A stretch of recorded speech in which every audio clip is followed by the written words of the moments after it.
Chaco. Capítulo 2. El Fortín. Tras un pequeño trance, acompañado de hermosos recuerdos. Samuel trata de no despertar, pero es inevitable ya que los mosquitos y el dolor de sus pies, lastimados, han regresado. Intenta levantarse, pero el dolor se lo impide. Mira a su alrededor tratando de buscar un lugar donde pueda pasar esa noche. Ya que si permanecía en ese lugar, tan expuesto, los mosquitos que eran del tamaño de la palma de su mano, lo devorarían o quizás algún jaguar. La idea de ser devorado por algún felino no tardó en formarse en su cabeza o quizás, aún peor, los jabalíes regresarían. Se arrastra por el polvoriento terreno y a su vez sigue rodando, para sacarse de encima aquellos molestos mosquitos. Tras varios minutos arrastrándose no encuentra ningún lugar apropiado donde pudiera cobijarse en la noche. Serpentea varios metros, ya con poca fuerza, decide descansar por un momento. Se voltea y mira el cielo, los rayos del sol se escondieron y el entorno comenzó a oscurecerse. No padecía de nictofobia, pero en este entorno hostil era inevitable que sintiera todos los síntomas de este trastorno. Las estrellas empezaban a notarse entre las hojas de aquellos enormes árboles. Ya exhausto, trata de componerse. Unos minutos después, escucha el crujir de algún tronco, o quizás alguna rama. Como si estuviera a punto de romperse, mira a su alrededor tratando de divisar de dónde provenía el crujido. Escudriña el entorno tratando de divisar el animal que lo acechaba. Sabía que si estaba cerca de la madriguera del felino, terminaría siendo alimento para las crías.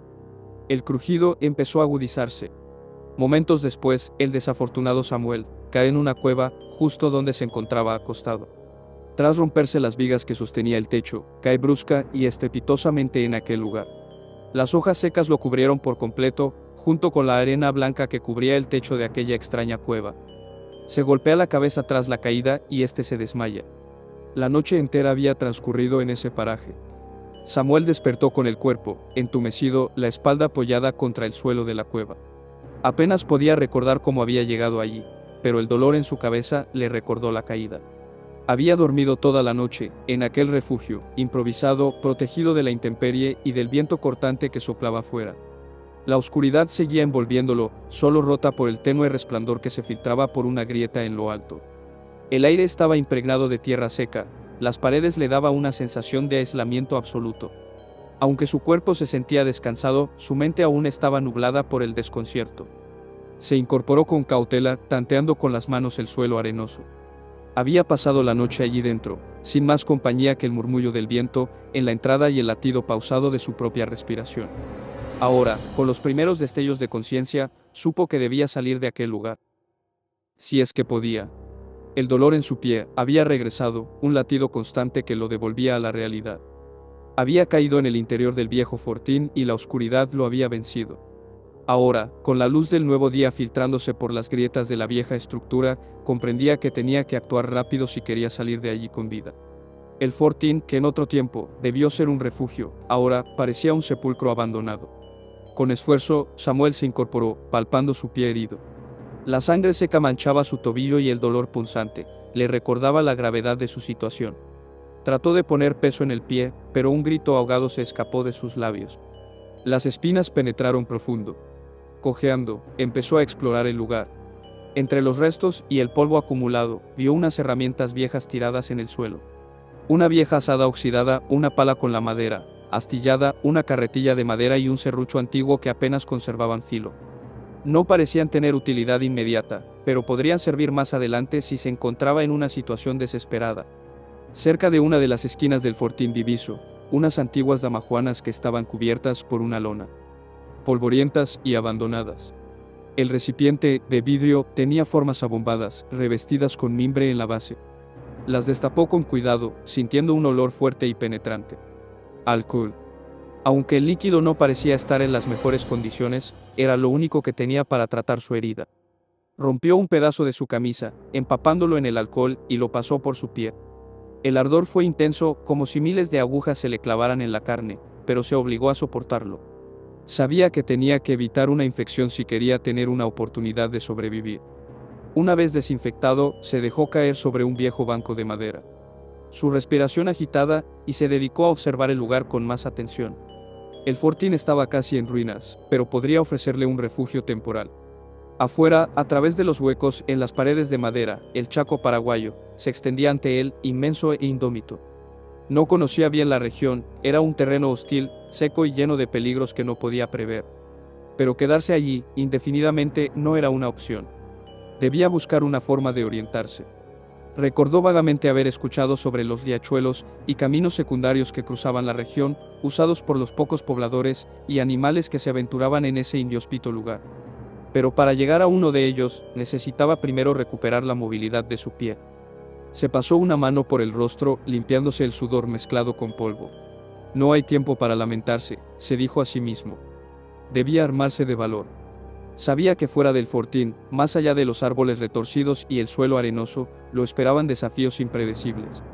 Animales salvajes, quizás, o incluso peores, la soledad y el agotamiento. Pero quedarse en ese lugar, inmovilizado y solo, le parecía aún más peligroso. Samuel sabía que tendría que enfrentar lo que sea que el Chaco le presentara. Con una última mirada al exterior, se prometió que encontraría la manera de salir de allí. Aunque no conocía el terreno, y el miedo latente le recorría el cuerpo, la única opción era seguir adelante. Quizás fue refugio de los soldados durante la guerra que tuvo el Paraguay contra su vecino Bolivia en la década de los 30. Al principio no sabía de qué se trataba aquel lugar.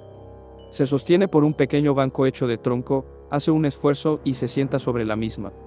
Mira su entorno y divisa un pedazo de tela que colgaba por unos troncos, que sostenían el techo. Era de color verde, quizás fue el poncho usado por algún soldado paraguayo. Toma la tela y lo rasga mordiendo una punta y la otra utilizando su mano. Dobló una pierna y envolvió los pies con aquella vieja tela. Sus pies hinchados y moretonados. La tela apacigua el dolor, y esto le ayudó para poder pararse con menos dificultad ya que acolchonaban sus pies. Se sentía vulnerable al no llevar ni siquiera un buen calzado, herido, con hambre y sed. Desprotegido por no tener la coraza social de su ropa de calle. Agudiza sus oídos y escucha las aves, insectos, el cántico de varios pájaros. Trató de componerse con los minutos, para no dejarse llevar por la locura. Mira el entorno y fuera del fortín. Trata de ataladrar allí donde la oscuridad de las malezas son más espesas. Tratando de ver algo que pudiera poner en peligro su vida. El corazón late más de lo normal en su pecho debido al nerviosismo. Sabía que su vida dependía única y exclusivamente de él. La angustia ante la idea de enfrentarse a algo desconocido. O una bala atravesando su cuerpo o siendo devorado por algún felino. El horror de terminar muerto. Miedos atávicos, que quizás lo acompañó desde su niñez. Trata de componerse y llenarse de valor. Recordó que también esos miedos los tuvo en su niñez. Revive momentos cuando salía junto con su padre al campo a muy tempranas horas, cuando aún no alumbraba los rayos del sol. En la carreta, jalado por los bueyes. También escuchaba sonidos extraños, solía esconderse en un rincón de la carreta. Su padre, Francisco Bonanote, nombraba a cada uno de los insectos, aves o animales que escuchaban, para así poder subsanar el miedo que notaba en su pequeño hijo. Grillo, ranas, el cántico de algún ave rapaz, el urutaú, el búho y lechuzas. Cerró los ojos y empezó a identificar cada uno de los animales, según sus cantos y gruñidos. Logró identificar a casi todos a su alrededor. Esto tranquiliza su ansiedad y lo arma de valor. Investiga el lugar y encuentra varios utensilios.